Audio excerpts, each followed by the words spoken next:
Good day, Royal Watchers, and welcome back to Danish News Daily. Nothing says awkward family dynamics quite like your own country wishing your mom was still in charge. And that is exactly the situation King Frederik and Queen Mary find themselves in right now. Despite being the reigning monarchs, despite doing their royal duties, despite trying their absolute hardest to win hearts and minds, the Danish public is still looking back at Queen Margarita's reign with longing eyes and saying, yeah, we preferred her, actually. That has got to sting worse than a Viking battle wound.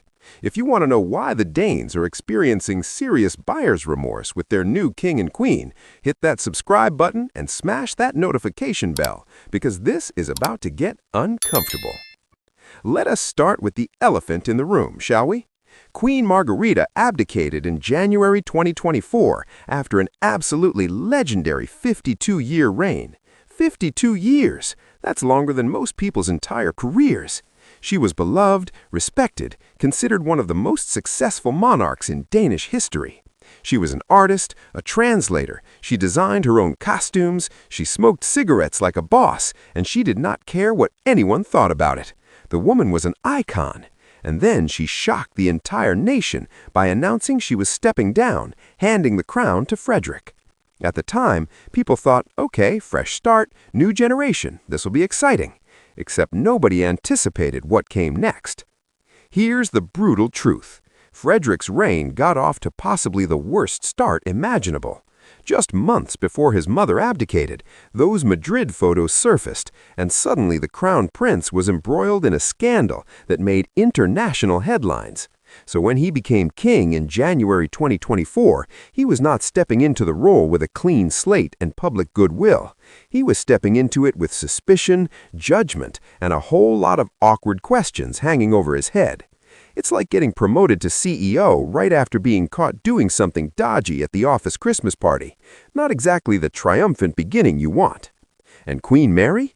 Poor Mary has tried so incredibly hard to be the perfect queen. She's done everything right. She learned Danish, she embraced the culture, she does her charity work flawlessly, she dresses impeccably, and she has maintained her dignity through an absolute nightmare scenario.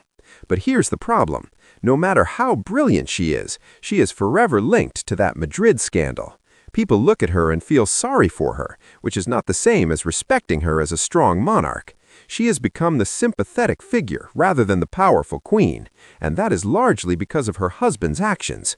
It's incredibly unfair, but that is the reality she's living with. Meanwhile, Queen Margarita is sitting in retirement looking absolutely fabulous, and people are remembering her reign through rose-tinted glasses. She never had a scandal like this. She never embarrassed Denmark on the international stage. She never gave people reason to question her judgment or her commitment to duty. Sure, she had her controversial moments, like stripping Joachim's children of their titles with barely any notice, but even that drama pales in comparison to the Madrid situation. Margarita's worst moment doesn't come close to touching Frederik's worst moment, and the Danish public knows it. There's also something to be said about timing and generational change. Margarita represented stability, tradition, and a connection to Denmark's past. She was a constant presence for over 5 decades, and people grew up with her as their queen. That kind of familiarity breeds affection and trust. Frederik and Mary, on the other hand, represent change and uncertainty, and they arrived on the throne at a moment when Denmark was already feeling unsettled by the scandal. They're trying to establish themselves whilst simultaneously dealing with a crisis, and that is nearly impossible to do successfully. Royal commentators have noticed this preference shift, and some have been quite blunt about it. The Danish people are experiencing what you might call abdication regret. They supported Margarita's decision to step down at the time, thinking it was the right move for a modern monarchy. But now, with Frederik's reputation in tatters and the Madrid scandal refusing to die, people are wondering if maybe Margarita should have stayed on the throne a bit longer. Maybe until Frederik sorted out his personal life. Maybe until the scandal truly faded. Maybe indefinitely.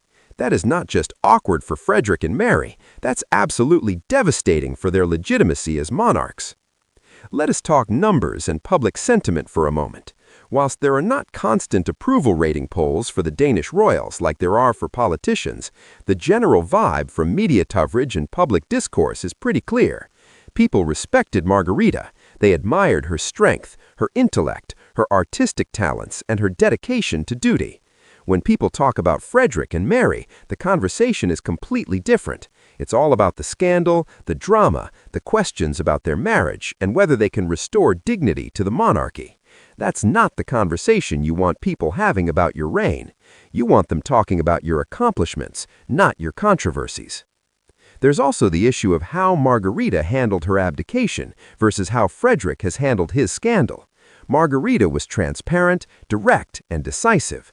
She announced her abdication, explained her reasoning, and executed the transition smoothly. Frederik, by contrast, has been evasive, silent, and seemingly hoping the scandal will magically disappear if he just ignores it long enough. The difference in leadership style is stark, and people notice. They remember how Margarita would have handled a crisis, and they compare it to how Frederik is fumbling through his, and Margarita wins that comparison every single time. And here's perhaps the most uncomfortable aspect of this whole situation.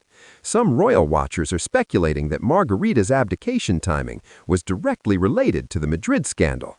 The theory goes that she saw the damage being done to the monarchy, realized that staying on the throne was the only way to protect the institution, but ultimately decided she had earned her retirement and it was Frederik's mess to clean up. If that theory is true, and it's purely speculation, it would mean Margarita essentially said, "Good luck fixing this disaster. I'm out." That would be simultaneously brilliant and absolutely savage. The comparison between Margarita's dignified reign and Frederik's scandal-plagued beginning is not going away anytime soon. Every time Frederik makes a public appearance, people remember what leadership looked like under Margarita. Every time Mary tries to project strength and grace, people remember that Margarita never had to try, she just was. It's an impossible standard to live up to, especially when you're starting from such a disadvantaged position. Frederik and Mary are not just competing with their own potential, they're competing with 52 years of beloved monarchy, and they are losing badly. So why does the Danish public still prefer Queen Margarita? Because she gave them stability, dignity, and pride in their monarchy. Frederik and Mary have given them scandal, embarrassment, and uncertainty. It's really that simple, folks. Thanks for watching Danish News Daily, and we'll see you in the next one.